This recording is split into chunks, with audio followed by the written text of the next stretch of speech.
Assalamualaikum warahmatullahi wabarakatuh. Selamat berjumpa kembali pada mata pelajaran biologi. Namun kalian sekarang sudah naik satu tingkat ya. Selamat buat kalian semua. Baiklah, materi pertama pada kelas 12. Pertemuan kali ini yaitu membahas tentang pertumbuhan dan perkembangan tumbuhan bersama dengan ibu tentunya, Siti Hafsah. Pertumbuhan dan perkembangan. Setiap makhluk hidup akan mengalami pertumbuhan dan perkembangan. Proses pertumbuhan dan perkembangan makhluk hidup berlangsung secara beriringan. Pertumbuhan bersifat kuantitatif, artinya pertumbuhan itu dapat diukur dan dinyatakan dengan angka. Sedangkan perkembangan bersifat kualitatif atau tidak dapat dinyatakan dengan angka. Pengertian pertumbuhan dan perkembangan. Pertumbuhan adalah proses bertambahnya ukuran, volume, massa, dan tinggi makhluk hidup yang bersifat irreversibel atau tidak dapat kembali. Contohnya adalah pertambahan tinggi. Perkembangan adalah proses perubahan yang menyertai pertumbuhan. Misalnya, peristiwa munculnya bunga.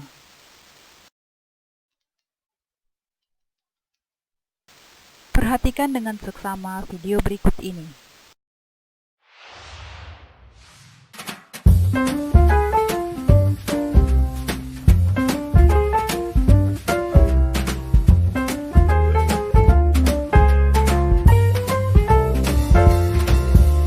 Wake up, honey, I made you breakfast. Fresh coffee and bagels too. A new day is waiting for us. We got lots of fun stuff. Jawab pertanyaan berikut. Pertama, perubahan apa saja yang terjadi pada biji? Kedua, apabila biji tidak diberi air, apakah biji akan mengalami perubahan-perubahan yang terjadi seperti pada video? Pertanyaan ketiga, apakah nama peristiwa yang dialami oleh biji tersebut? Keempat, apakah ada peristiwa perkembangan pada video di atas? Anatomi biji. Biji terdiri atas bagian-bagian seperti kotiledon, endosperm, fungula, hipokotil, radikula, embrio, koleoptil, koleoriza, dan skukulum. Ada perbedaan antara struktur biji monokotil dan biji dikotil. Pertanyaan kelima, tuliskan 3 perbedaan anatomi biji dikotil dan monokotil. Berdasarkan letak kotiledonnya, perkecambahan pada biji dibedakan menjadi 2, yaitu epigeal dan hipogeal. Perkecambahan epigeal, kotiledon pada biji akan terangkat ke permukaan tanah karena terdorong oleh pertumbuhan hipokotil yang memanjang ke atas. Sedangkan perkecambahan hipogeal, kotiledon tetap berada di dalam tanah.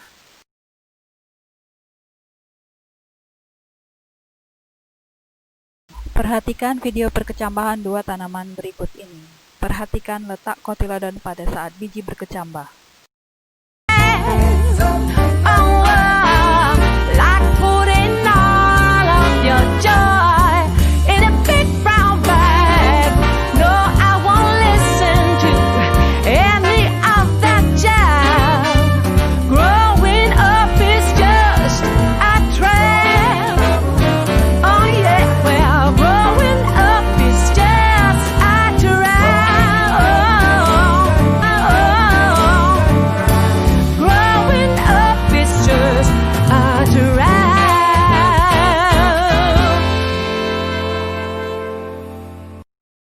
Setelah mengamati video tadi, pertanyaan ke-6. Apakah jenis perkecambahan pada tanaman yang pertama atau tanaman barley? Pertanyaan ke-7. Apakah jenis perkecambahan tanaman yang kedua atau garden cress?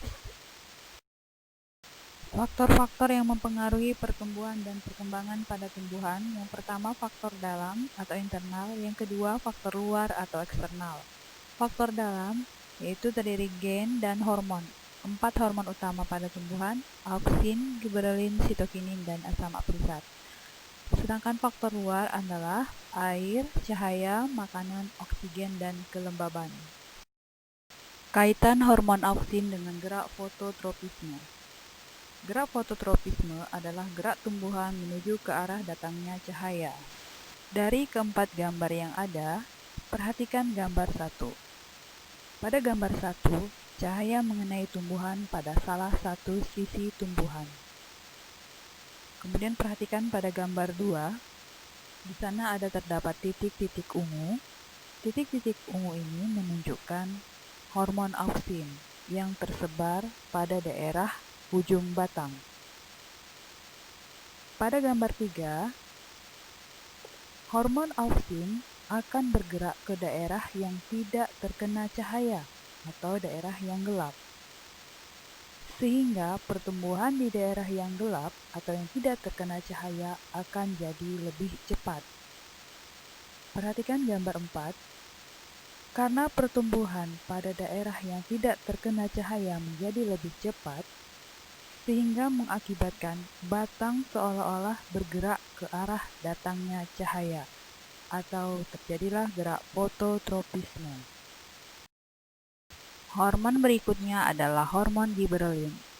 Hormon ini banyak ditemukan di bagian nodus pada tumbuhan. Lihat pada gambar 1 yang ditandai dengan warna kuning.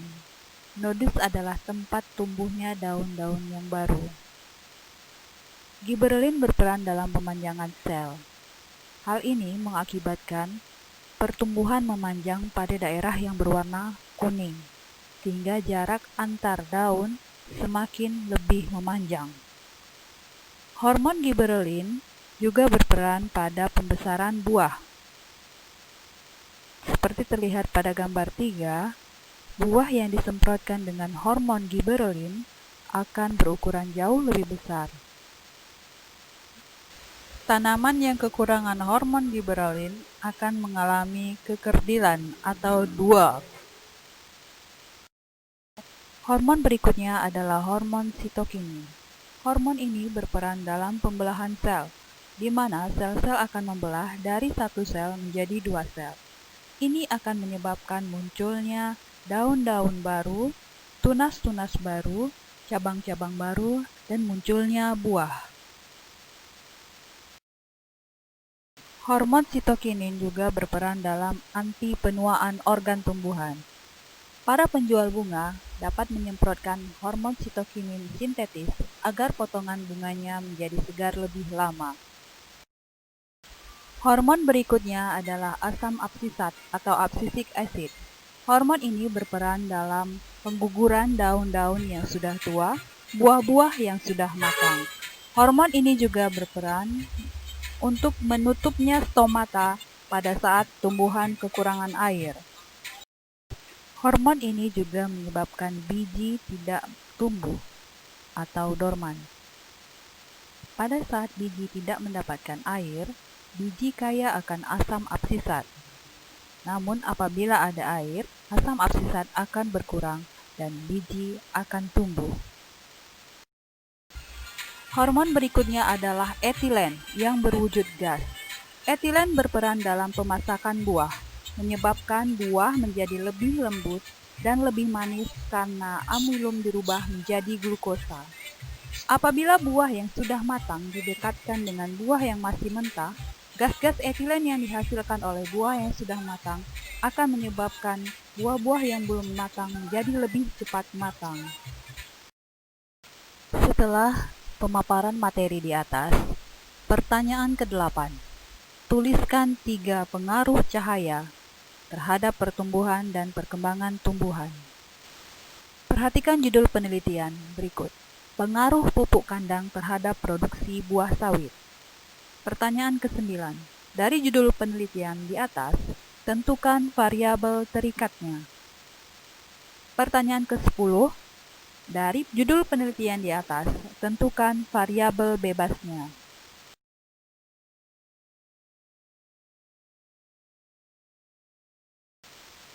Sekian dulu materi kita pada pertemuan kali ini. Assalamualaikum warahmatullahi wabarakatuh.